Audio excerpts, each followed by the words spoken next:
So this is my Weebly for digital reproduction. This is my front page focusing on what exactly that means and what I'm going to be focusing on this website. So I chose this picture of the background because it shows a literal reproduction of the Mona Lisa in the making digitally. And I put this little quote from Davis, who was one of our weekly readings. I know he's not one of the academics I'm going to be focusing on in this, but I just thought we'd put a little bit of a nod to him because he's contributed a lot to the topic. Then I've just got these couple of basic sentences and some referencing on the bottom. Nothing too fancy going on there. And then I've got my first proper page, the aura of originality. I've got this lovely quote here from Benjamin just explaining what he believes the aura is and how it affects an original piece of work. I then go a little bit more into this, talking about reproduction work, and this is of course physical reproduction work that he was referencing because it was obviously in the 1930s that he wrote his original works in German. I then touch on the modern day use of it and how the Tate still refer to it and have it as one of their art definitions on their website. But I don't want to go too far off the beaten track with this one. I want to keep it quite concise because I was going to be exploring the topic a little bit more in the other pages. And again, my little reference list down at the bottom. So going more into this, I did digital reproduction of physical art. I thought I needed to specify basically that it is physical art that I'll be focusing on this and how the digital reproduction affects that. I've got this nice little quote from Ruby here, Louisa Ruby, about photographs. Again, I wanted to link it back to the previous page, which again focuses on an older concept of physical reproduction of physical art. This now goes into the digital reproduction of physical art, but we still have that physical aspect of being able to have a photograph.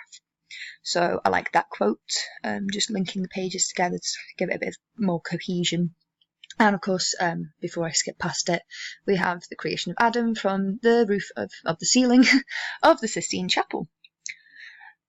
So I just talk more about how Ruby describes the aura of a piece and what she believes it brings to a piece and the experience overall.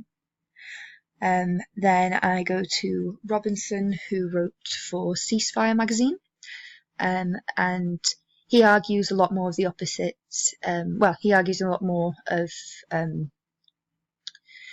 negative kind of outlook on where modern culture is taking that. I don't think the aura has disappeared, and I say at the bottom it's an evolving concept. That's because it truly is. Art's created digitally now, so it doesn't have that aura that would be, but by Benjamin's definition it would not have one. But if you were to ask the artists, I'm sure they would argue that it does and that it has a lot of meaning to them, and the medium they chose has plenty of meaning behind it as well. So I just thought I'd talk a little bit about that, and then just because I was finishing on talking about pictures and art generated in the public domain online, I thought I'd put in this touched by his noodly appendage, I believe the name is, for the Flying Spaghetti Monster, just because it also touched on how recognisable an artwork is due to digital reproduction, even when it's tampered with, as this is proof. And again, my reference list down here at the bottom. And the last page, so digital production of music. I was a bit stuck on what to do with this one originally. I was going to do digital reproduction of a digital image, but I honestly couldn't find a lot of information on the topic, and I am a fan of Wu-Tang Clan, and I know about their publicity stunt from a couple of years ago, so I thought I would touch on that and how artists feel about digital reproduction of music. So here we've got a quote from Collins. I think that's from a journal that he wrote. It'll be referenced at the bottom anyway. And so again, touching on the aura and how live performance can't really compare to digital or even analog recordings, but in my opinion, even though they are the same art, it's the same music, there isn't much comparison. It's the same as a physical piece of art. There's only so much one can understand through the digital medium or through even an analog medium, such as a photograph or listening to a CD or a vinyl. It's never going to compare to the fully rounded experience of going and seeing a band, or going to a country, maybe to even go to a gallery to see a piece of art. It's a journey. It's an active decision. It's not something that's as stumbled upon as the internet say. It's had a lot more thought put into it. So I then go on to talk about how the critics argue that music should be shared and not restricted. As someone who consumes music daily, I completely agree with that. But as someone who wants to support artists in what they are passionate about, I completely understand where Wu-Tang came about with this. I thought it was a really good concept. I really enjoyed that they did something like this. I didn't think of all...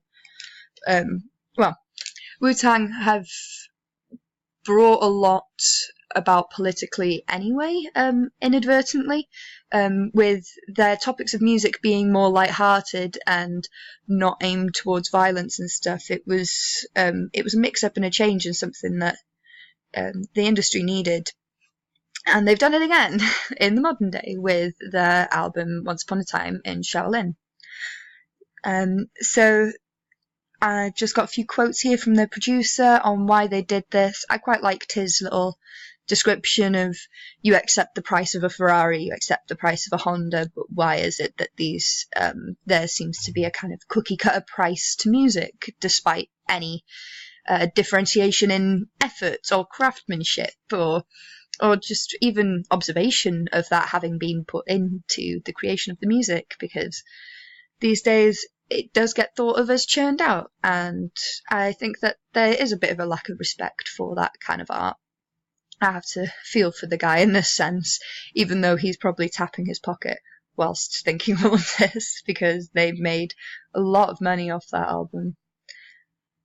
So it just goes on a little bit here. The fate of music's aura, I thought this little quote was a nice one to finish on from Green. It doesn't disappear, but it's dispersed and diversified. Again, I found this quote after my little comment on the previous page saying that I thought it was evolving, and I just thought it echoed what I'd said brilliantly, but this time focusing on the topic of music and how it's just going to change, and maybe even we'll see some new ways to help fund the artists and support them coming about after this kind of stuff.